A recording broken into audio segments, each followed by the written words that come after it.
नमस्कार, आप देख रहे हैं टू जेड न्यूज। आपके साथ मैं हूं आशीष चौबे। शुरुआत करते हैं तमाम खबरों की नजर सबसे पहले सुर्खियों पर।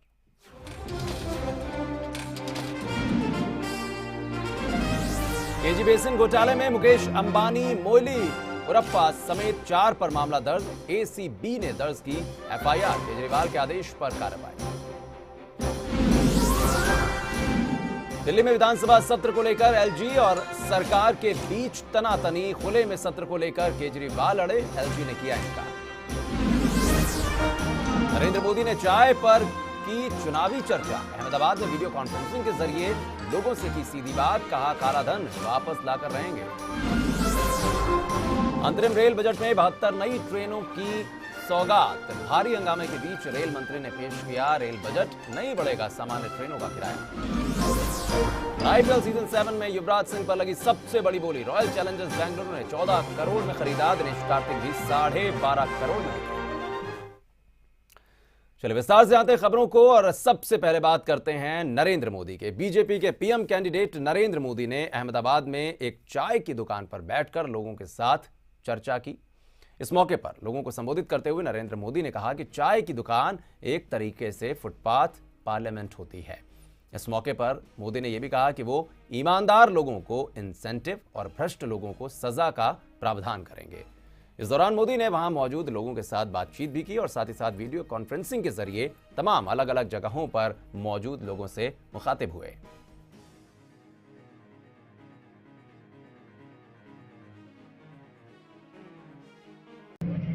तो देश का सामान्य मानवी क्या सोचता है, उसकी अपेक्षाएं क्या है, इसको समझने का मुझे बहुत बड़ा अवसर इस कार्यक्रम के तहत मुझे मिला है। तो thanks to technology and thanks to ये हमारी चाय कि जिसने हमें ये मौका दिया है।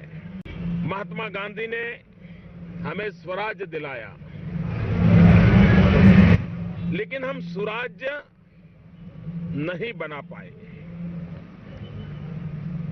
अगर हमारा स्वराज्य सुराज्य में पलट जाता तो दुनिया के कई देश जो हमारे बाद आजाद हुए वह दुनिया के समृद्ध देशों में उनकी गिनती हो रही है। हम भी करोड़ों देशवासी हैं, हम भी कहां से कहां पहुंचते हैं, लेकिन हम वो नहीं कर पाए। और तो और आरजेडी अध्यक्ष लालू प्रसाद यादव ने मोदी के अपने आप को चाय बेचने वाला कहने पर निशाना साधा है।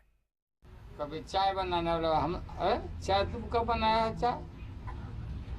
आप जब वेटनरी कॉलेज में हम जहाँ रहते थे, हमारे भाई लोग प्रिंस क्वार्टर में, हम तो आप लोगों को नहीं पता, आप तुम लोग तो बच्चे हो गए। वहाँ झोपड़ी था, हमारा चाय का दुकान था। आप पढ़ने भी जाते थे, चाय हम घोंटते थे। अब पाव रोटी, डंटा बिस्कुट, डंटा बिस्कुट था ना, डंटा बोल बोल के खाए वाला। जाकर देखो, अभी भी हमारा दुकान वहाँ है। आज सुखदेव राय, मुकुंद भाई मर गए, हम बेचाइए। ये तो खून बेचाइए। नीतीश, ये जो नरेंद्र मोदी खून का सौदागर, दंगा का सौदागर है। चाय बेच रहा, कभी कुछ बोलता, कभी कुछ बोलता। खबरदार, देश सबों का ये देश है, चलने नहीं दिया जाएगा। जुल्म सहने वाला बिहार नहीं है। सब जाति, सारा बिरादरी के लोग, हम लोग सब इकट्ठा है। और उधर दिल्ली में खुले में विधानसभा सत्र कराए जाने को लेकर अरविंद केजरीवाल और लेफ्टिनेंट गवर्नर के बीच टकराव एक बार फिर से बढ़ गया है। एलजी ने केजरीवाल की अपील मानने से इनकार कर दिया है, तो दूसरी तरफ दिल्ली हाईकोर्ट ने भी एक जनहित याचिका पर सुनवाई करते हुए केजरीवाल से ये पूछा है कि वो आखिर खुले में सत्र क्यों करवाना चाहते हैं। खुले में विधानसभा सत्र को लेकर सरकार और एलजी के बीच फिर टकराव की नौबत आ गई है। केजरीवाल ने उपराज्यपाल को चिट्ठी लिखकर पुनर्विचार करने का आग्रह किया था, लेकिन एलजी ने केजरीवाल की मांगों को ठुकराते हुए दिल्ली सरकार को बड़ा झटका दिया है। केजरीवाल सरकार ओपन हाउस में ही विधानसभा का सत्र आयोजित कराने पर अब भी अड़ी हुई है। दिल्ली सरकार का कहना है कि खुले में सत्र आयोजित करने का प्रस्ताव विधानसभा के सामने भी रखेगी और इस मुद्दे पर सेंस ऑफ द हाउस जानेगी। जो विधानसभा का सत्र बुलाने की बात हो रही है, उसमें 16 तारीख को हमारा प्रपोजल है कि हम खुले में सत्र बुलाएं। खुले में का मतलब है कि किसी स्टेडियम में या जनता के बीच में, जिसमें जो जनतंत्र है वो चार दीवारियों से बाहर निकल के आम लोगों के बीच आए और आम जनता उसमें कम से कम ऐसी लोकपाल बिल जैसे, लोकपाल कानून जैसे बनने जैसी घटनाओं की साक्षी बन सके। केजरीवाल सरकार के अड़ियल रवैये पर समर्थन दे रही कांग्रेस ने भी निशाना साधा। दिल्ली प्रदेश कांग्रेस अध्यक्ष अरविंदर सिंह लवली ने दिल्ली सरकार पर आरोप लगाते हुए कहा कि सरकार बिना सुझाव लिए मनमाने फैसले ले रही है। उन्होंने रविवार को विधानसभा का सत्र बुलाने पर भी कड़ी आपत्ति जताई। आप पार्टी के कार्यकर्ता हैं जिन्होंने इनके बिजली आंदोलन में साथ दिया था, उनको जो है ये बिजली बिल माफ करेंगे। ये सरकार घोषणाओं पे घोषणा करती जा रही है और बिना उसकी इम्प्लीमेंटेशन के लिए कोई काम किए हुए, बिना 6 करोड़ रुपए का फाइनेंशियल प्रोविजन रखे हुए दिल्ली के लोगों को तो ये आप बेवकूफ बनाते ही रहते हैं। अपने कार्यकर्ताओं को के साथ भी जो है ये धोखा दे रहे हैं। उधर दिल्ली हाई कोर्ट ने भी एक जनहित याचिका पर सुनवाई करते हुए केजरीवाल से पूछा कि वो आखिर खुले में सत्र क्यों कराना चाहते हैं। उधर एलजी से इनकार के बाद अब दिल्ली विधानसभा सत्र को लेकर सस्पेंस बढ़ गया है। सूत्रों के मुताबिक दिल्ली सरकार का कहना है कि भले ही एलजी ने ये अपील ठुकरा दी हो, लेकिन इस पर फैसला सदन करेगा। जाहिर है पहले जन लोकपाल और अब विधानसभा के खुले सत्र को लेकर टकराव तय है और केजरीवाल को शायद टकराव की राजनीति ही भा रही है। Bureau report A to Z news. उधर केजरीवाल सरकार ने दिल्ली के लोगों को 50% बिजली का बिल जो है वो माफ कर दिया है, ऐसा कहा जा रहा है। लेकिन ये राहत सिर्फ उन्हें दी गई है जिन्होंने आम आदमी पार्टी के बिजली आंदोलन में हिस्सा लिया था। अब केजरीवाल सरकार के इस फैसले के बाद सवाल उठना लाजमी है।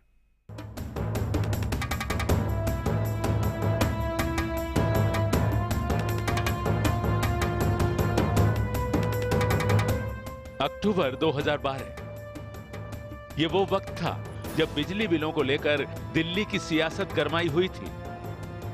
उम्मीद से कहीं ज्यादा आए बिजली के बिलों ने लोगों की नींद उड़ा रखी थी। बिल नहीं भरने पर बिजली कंपनियों ने कनेक्शन काटे और लोगों के घरों में अंधेरा छा गया। इस अंधेरे को दूर करने के लिए सियासत का नया सूरज उभरा, जिसका नाम था अरविंद केजरीवाल। अरविंद और उनकी टीम को दिल्ली की गद्दी चाहिए थी और लोगों को करंट। लिहाजा दोनों के बीच ऐसा तालमेल बैठा कि बीजेपी और कांग्रेस हिल गईं। पारंपरिक राजनीति को किनारे कर केजरीवाल ने हर वो काम किया जो गैर कानूनी तो था, लेकिन लोगों को भा रहा था। केजरीवाल और उनकी टीम ने अपने हाथ से लोगों के कनेक्शन जोड़े और बिजली के बिल भरने से मना कर दिया। फिर क्या था, बिना किसी हिचक के बिजली के बिलों से हताश लोगों का कारवां केजरीवाल के साथ जुड़ता चला गया। आम आदमी पार्टी ने अक्टूबर 2012 में बिजली की बढ़ती कीमतों के खिलाफ न केवल आंदोलन छेड़ा, बल्कि लोगों से लिखित में समर्थन देने को भी कहा। 10 लाख लोगों ने आम आदमी पार्टी के समर्थन में दस्तखत किए। लोगों ने बिल नहीं भरे। बिजली की मार से परेशान ये वो तबका था जिसने केजरीवाल को दिल्ली की सत्ता तक पहुंचाने में अहम भूमिका निभाई। आपको सत्ता मिली और केजरीवाल मुख्यमंत्री बने। जिन लोगों ने आम आदमी पार्टी का साथ दिया, अब उन्हें आपकी सरकार इनाम दे रही है। दिल्ली की सरकार ने उन लोगों के बिजली बिल आधे कर दिए हैं जिन्होंने अक्टूबर 2012 से अप्रैल 2013 तक अपने बिल नहीं भरे थे। शिक्षा मंत्री मनीष सिसोदिया ने ऐलान किया है कि जिन लोगों ने बिजली की बढ़ती कीमतों के विरोध में आंदोलन का समर्थन किया था, उन्हें 50% की छूट दी जाएगी और जुर्माना भी नहीं लिया जाएगा। अक्टूबर 2012 से लेकर अप्रैल 2013 के बीच में ये आंदोलन चले थे। इस दौरान जिन लोगों ने बिजली के बिल भरने बंद किए थे और दिसंबर तक नहीं भरे थे, जो लगातार इस आंदोलन में शामिल है, ऐसे लोगों को सरकार ऐसे लोगों के बिजली के बिल आधे माफ करेगी और उनके ऊपर जो पेनल्टी लगाई गई है वो माफ की जाएगी। इस छूट से सरकार को 6 करोड़ रुपए का नुकसान होगा। जाहिर है सत्ता के बदले 6 करोड़ का नुकसान केजरीवाल के लिए कुछ भी नहीं, क्योंकि ये पैसा उनकी जेब से नहीं जाएगा। सवाल उठता है कि सरकार के इस फैसले से वे लोग खुद को ठगा महसूस नहीं करेंगे जिन्होंने ईमानदारी से अपना बिल भरा। जाहिर है सत्ता पाने और कायम रखने के लिए जो हथकंडे दूसरे दल अपनाते रहे हैं, केजरीवाल उनसे 4 कदम आगे निकले। लेकिन क्या ऐसी सियासत से दिल्ली का भला होगा? Bureau report, A to Z news.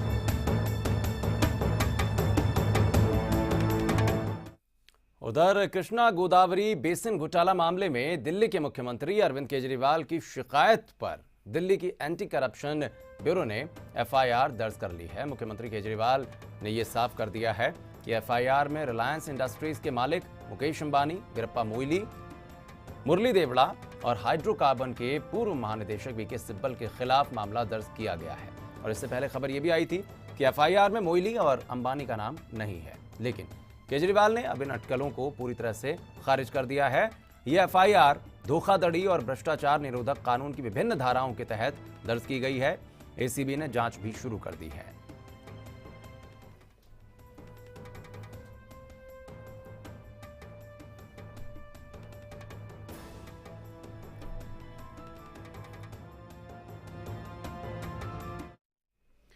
तो रुकते हैं यहां पर एक छोटे से ब्रेक के लिए। खबरें अभी और भी हैं।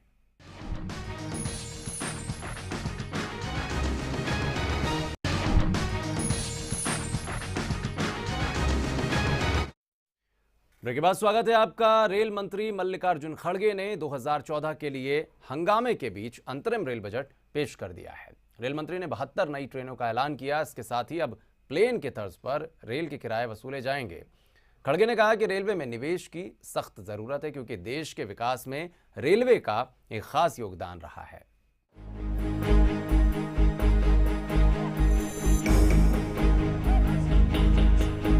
भारी हंगामे के बीच रेल मंत्री मल्लिकार्जुन खड़गे ने लोकसभा में अपना पहला रेल बजट पेश किया, लेकिन तेलंगाना के मुद्दे पर जारी हंगामे की वजह से खड़गे अपना भाषण पूरा नहीं कर सके। अपने भाषण की शुरुआत करते हुए रेल मंत्री ने कहा कि भारतीय रेल देश की एकता का प्रतीक है और इसका विस्तार जरूरी है। All aspects of our lives and untiringly carry people and materials to every nook and corner of the country. Its role in national integration by providing low-cost connectivity from Kashmir to Kanyakumari on one hand and Arunachal, Mizoram and Tripura to Gujarat on other. उन्होंने कहा कि इसके लिए निवेश की जरूरत है। मल्लिकार्जुन खड़गे ने बनिहाल टनल को रेलवे के विस्तार की दिशा में बड़ी उपलब्धि बताया। During the 11th plan period, the targets for new lines, doubling and electrification were exceeded. Railways completed 2,207 kilometers of new lines against a target of 2,000. Doubling of 2,758 kilometers against 2,500 kilometers.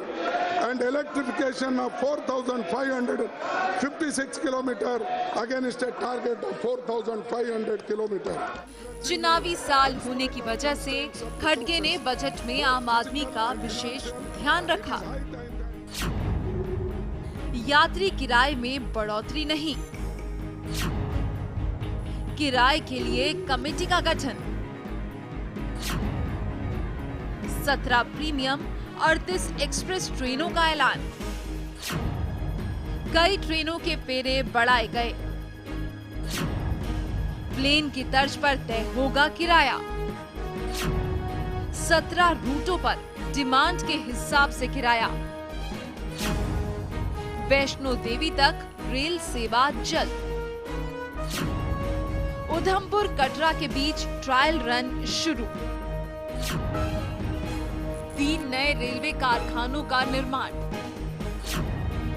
Chhapra Raebareli Dhanpuri में कारखाना शुरू, नॉर्थ ईस्ट पर विशेष ध्यान, सभी ट्रेनों में safety device लगेगा, pantry में इंडक्शन चूल्हे का इस्तेमाल, इसके अलावा रेल मंत्री ने ईस्टर्न वेस्टर्न फ्रंट कॉरिडोर से व्यापार में विस्तार की बात कही। चुनावी साल होने की वजह से रेल मंत्री ने नफातुला बजट पेश कर चुनावी दांव खेल दिया है। अब देखना होगा कि इस बजट से आगामी लोकसभा चुनाव में पार्टी को कितना लाभ मिलता है। Bureau report, A to Z news. और उधर रेल बजट पर सियासी दलों ने भी अपनी प्रतिक्रिया जाहिर की है। सुनते हैं कि आखिर राजनेता क्या कुछ देखते हैं इस रेल बजट को। देखिए, ये बजट जाती हुई सरकार है, इससे कोई न उम्मीद थी, न अपेक्षा थी, न उम्मीद पे खड़े उतरे। कोई उम्मीद लगाई नहीं थी तो खड़े क्या उतरेंगे। न देश की जनता को उम्मीद, न विपक्ष को उम्मीद, न कांग्रेसियों को उम्मीद। रेल बजट पढ़ा जा रहा है, 6 मंत्री वेल में, संसद की सारी मर्यादाएं तोड़ दी हैं। मंत्री को वेल में जाना तो रिजाइन करके जाना चाहिए था। ऐसे मंत्री को मंत्री रहने का कोई अधिकार नहीं है। मेरा रेल बजट को यह कहना है कि जो पिछड़े इलाके उनके बारे में कुछ भी फिर इतनी योजनाएं हर बार इतनी प्लानिंग और डबलिंग और ये और वो और करेंगे। पिछले बजट की तो कुछ नहीं कर पाया, अब अगले बजट में क्या करेंगे। बजट से थी तो ये अंतरिम बजट है, तो अंतरिम रेल बजट है तो इससे ज़्यादा कोई उम्मीद तो थी नहीं। इतना ही था किराए में वृद्धि नहीं होगी तो नहीं हुआ। 2-3 जगह पर जो है रेल कारखाना का घोषणा हुआ, जिसमें छपरा में भी है, तो अच्छी बात है, स्वागत योग्य है।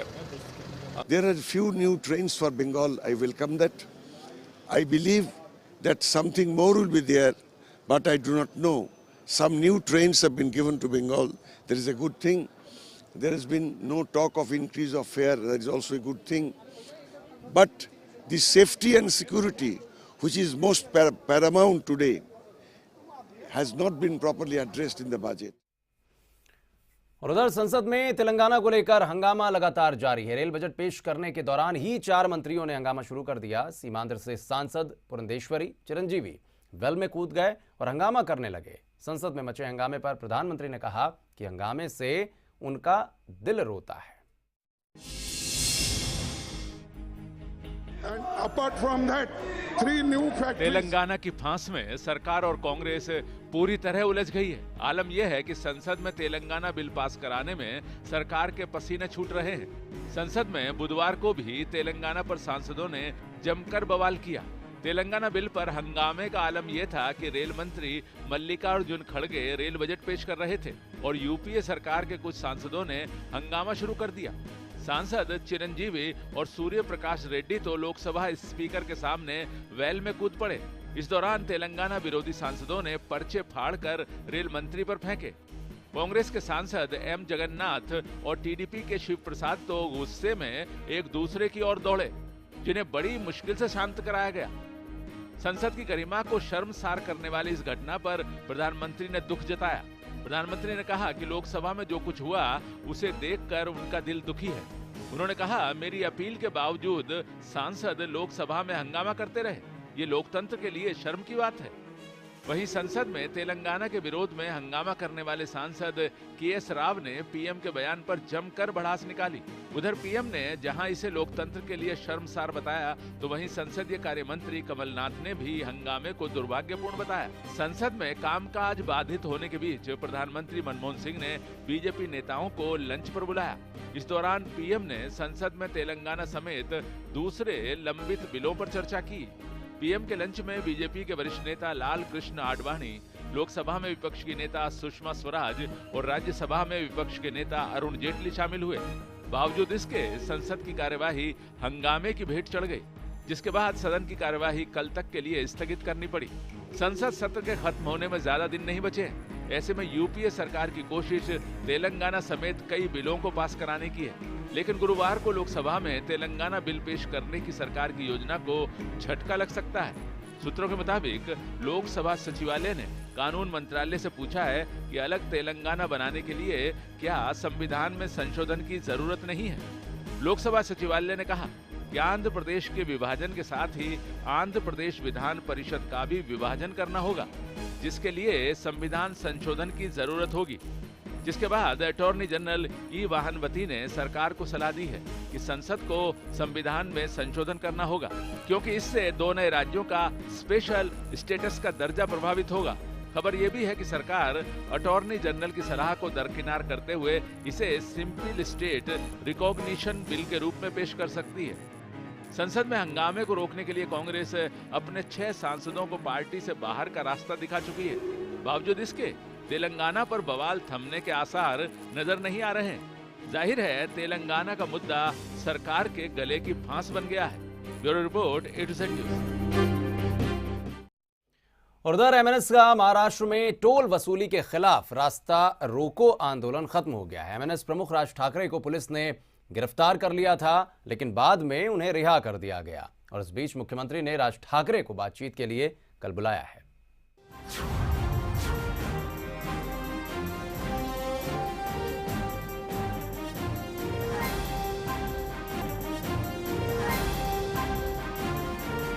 टोल प्लाजा के खिलाफ एमएनएस अध्यक्ष राज ठाकरे के रास्ता रोको अभियान से पूरी मुंबई हलकान रही। मुख्यमंत्री पृथ्वीराज चौहान ने उन्हें गुरुवार को बातचीत के लिए बुलाया। इसके बाद महाराष्ट्र नवनिर्माण सेना ने अपना आंदोलन स्थगित किया है। तब जाकर कहीं लोगों ने राहत की सांस ली और मुंबई एक बार फिर अपनी रफ्तार से दौड़ने लगी। कल कहा था कि उन्होंने समय मांगा है, मैंने समय दिया है, मैं बात करता हूँ। अगर वो आने वाले हैं तो तोड़फोड़ की कोई आवश्यकता नहीं है, क्योंकि चुनाव का वर्ष है, राजनीति करना चाहते हैं लोग, लेकिन लोगों की सुविधा ना करें। मैंने कल भी आह्वान किया था, लेकिन मैं समझता हूँ कि बातचीत से मामला हमारे टोल पॉलिसी के बारे में विचार हो रहा है। टोल प्लाजा के विरोध में राज ठाकरे और उसकी सेना पहले भी कई बार तोड़फोड़ कर चुकी है। रास्ता रोको अभियान के बाद महाराष्ट्र सरकार ने राज ठाकरे को चेताया था। चेतावनी के बाद जगह जगह टोल नाकों पर सरकार ने भारी सुरक्षा बल की तैनाती की। पुलिस ने राज ठाकरे को एक चेतावनी नोटिस जारी करके किसी भी ऐसी गतिविधि से दूर रहने के लिए कहा। इसके बावजूद महाराष्ट्र नवनिर्माण सेना के कार्यकर्ताओं ने सुरक्षा व्यवस्था को धता बताते हुए जमकर प्रदर्शन किया। इसकी वजह से कई जगहों पर ट्रैफिक जाम लगा, लोगों को भारी परेशानी का सामना करना पड़ा। एमएनएस अध्यक्ष राज ठाकरे नवी मुंबई से लगे वाशी टोल प्लाजा पर अभियान की अगुवाई करने जा रहे थे। इसी दौरान उन्हें हिरासत में लिया गया। इसके बाद राज की पत्नी शर्मिला ठाकरे को गिरफ्तारी के विरोध में चेंबूर पुलिस स्टेशन के बाहर धरने पर बैठ गई। कार्यकर्ताओं के हंगामे के बाद आखिरकार पुलिस ने राज ठाकरे को रिहा किया। पार्टी की महिला इकाई ने भी इसी रास्ता रोको अभियान में बढ़ चढ़कर हिस्सा लिया। भागदौड़ भरे समय में सड़कों को अवरुद्ध करने के लिए मुंबई, ठाणे, पुणे, रायगढ़, नासिक और अन्य क्षेत्र के बाहरी इलाकों में मार्गों और राजमार्गों पर जाम हो गया। कुछ इलाकों में एमएनएस कार्यकर्ताओं ने वाहनों के टायरों को आग लगाई।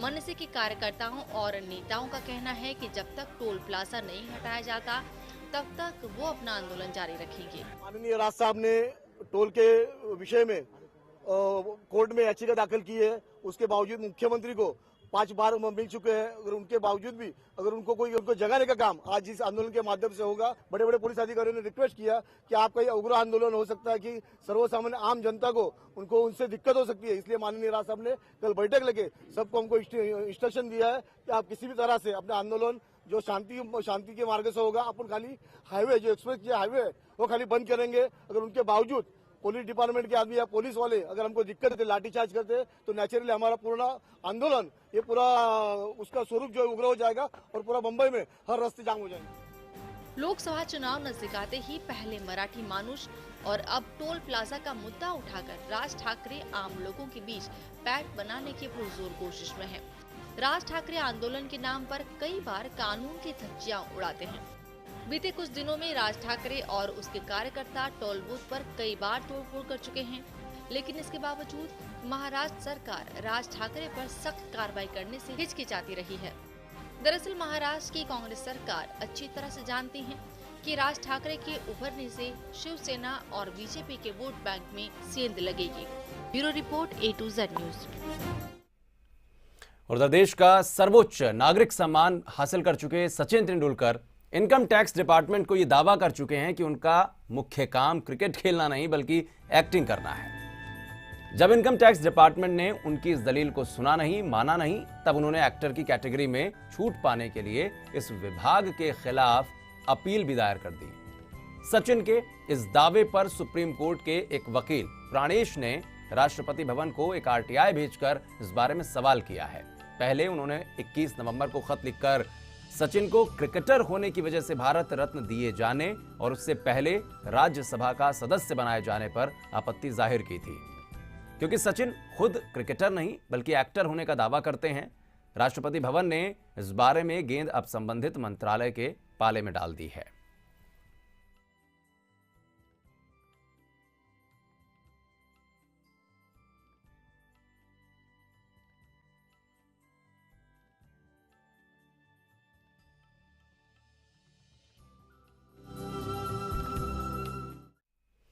और उधर रणजी चैंपियन कर्नाटक ने ईरानी ट्रॉफी पर कब्जा कर लिया है। बेंगलुरु के चिन्नास्वामी स्टेडियम में खेले गए मैच में उसने रेस्ट ऑफ इंडिया को पारी और 222 रनों से हरा दिया। पहली पारी में 405 रन की बढ़त के बाद कर्नाटक ने रेस्ट ऑफ इंडिया को दूसरी पारी में 183 रन पर समेट दिया।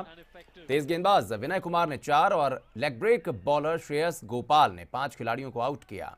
इस तरीके से विनय कुमार को इस मैच में कुल 10 विकेट हासिल हुए और उन्हें मैन ऑफ द मैच भी मिला। रेस्ट ऑफ इंडिया की तरफ से दूसरी पारी में बाबा अपराजित ने सबसे ज्यादा 66 रन बनाए। उन्होंने धैर्य से बल्लेबाजी करते हुए 162 गेंदों का सामना किया और कुल 8 चौके लगाए। इसके अलावा केदार जाधव ने 44 रन की पारी खेली।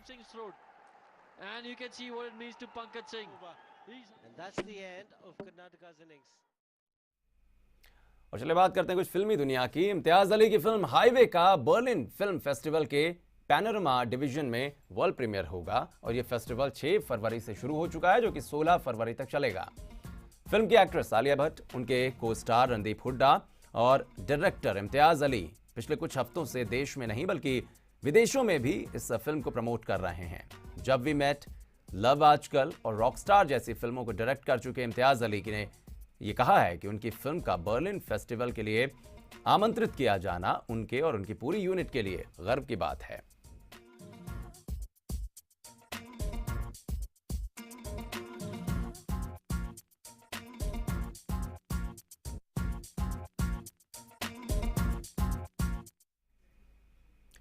तो इसी के साथ खबरों में फिलहाल के लिए बस इतना ही। आप बने रहिए टू ज़ेड न्यूज़ के साथ, क्योंकि खबर एक मिशन है।